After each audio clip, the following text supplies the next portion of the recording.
अस्सलाम वालेकुम नाजरीन, welcome to Kazmi health and beauty tips. उम्मीद करता हूँ कि खुदावंद करीम के फजल करम से आप सब खैरियत से होंगे। लज्जत भी, राहत भी, तवानाई का खजाना शरबत बादाम, इंतहाई कीमती रेसिपी बराए रमजान मुबारक। नाजरीन, जैसा कि आपको मालूम है कि गर्मियों के दिन है और गर्मी में प्यास की शिद्दत से सभी लोग वाकिफ हैं। गर्मियों के मौसम में पानी का कम इस्तेमाल करना निहायत ही मुज़र सेहत है, जिसकी वजह से ना सिर्फ जिस्म में पानी की कमी हो जाती है बल्कि जिस्म निडाल हो जाता है और इस वजह से कई बीमारी जन्म ले लेती हैं। इसलिए गर्मियों में एहतियात जरूरी है और इसके लिए जरूरी है कि गर्मियों के मौसम में ज्यादा से ज्यादा पानी का इस्तेमाल करें। प्यास ना भी हो तो फिर भी थोड़ा बहुत पानी पी लेना चाहिए।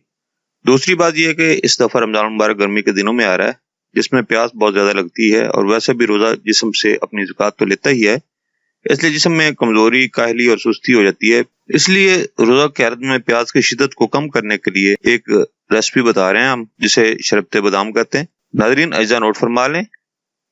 1 कप बादाम, सब्ज इलायची 20 अदद, तरबूज के बीजों का मगज 1/4 कप, चीनी 1 किलो, पानी 1 लीटर, 1 चाय चम्मच लींबू का रस।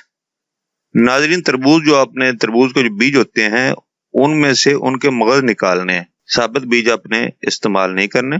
तरकीब तैयारी व तरकीब इस्तेमाल नोट फरमा लें। नाजरीन, बादाम धोकर नॉर्मल पानी में रात भर के लिए भिगो दीजिए। अब तरबूज के बीजों के मगज निकालकर इनको भी धोकर किसी अलग बर्तन में भिगो दीजिए। सुबह बादामों और तरबूज के बीजों के मगज को पानी से निकाल लीजिए। बादाम की गिरी को छील कर और तरबूज के बीजों से मगज निकाल लेने के बाद इनको पुराने दौर वाले सेल बट्टे पर खूब बारीक से बारीक पीस लीजिए। अब इलायचियों के दाने निकालकर उनको भी खूब बारीक तर पीस लीजिए। नाज़रीन, अगर ग्राइंडर में ये काम करना हो तो थोड़े से पानी के साथ बादाम और तरबूज के बीजों के मगज और इलायची पिसी हुई डालकर इनको बार बार ग्राइंड करके ऐसा किया जा सकता है। अलबत्ता इनको बार बार ग्राइंड करके भी सेल बट्टे वाला रिजल्ट नहीं मिलता। अब इसे चूल्हे पर किसी बर्तन में डालकर चढ़ा दीजिए। नाज़रीन, अब इस महलूल में चीनी डाल दीजिए।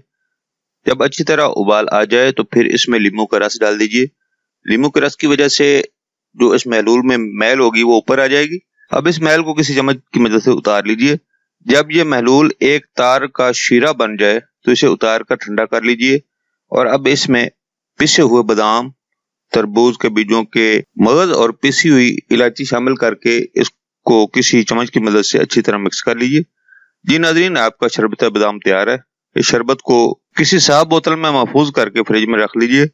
जब शरबत बनाना हो तो 1 गिलास ठंडे दूध या पानी में 2 से 3 चम्मच शरबत मिलाकर खूब मिक्स कर लीजिए। ये शरबत जिस्म और दिमाग दोनों को ताकत देता है और प्यास की शिद्दत को कम करता है। नोट: इस्तेमाल से पहले शरबत वाली बोतल को अच्छी तरह हिला लीजिए।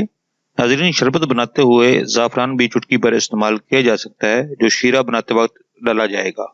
नाज़रीन, ये था हमारा आज का नुस्खा। अगर आपको हमारी काविशें, हमारे नुस्खा ज्यादा अच्छे लग रहे हैं तो हमारी वीडियो को ज्यादा ज्यादा शेयर करें और हमारे चैनल को सब्सक्राइब करें और बेल आइकॉन पर क्लिक करें। अगले नुस्खे तक इजाजत दें। अल्लाह हम सब की इजाजत पूरी करे और अल्लाह हमको हर गम, दुख, तकलीफ और बीमारी से महफूज रखे। आमीन सुम्मा आमीन।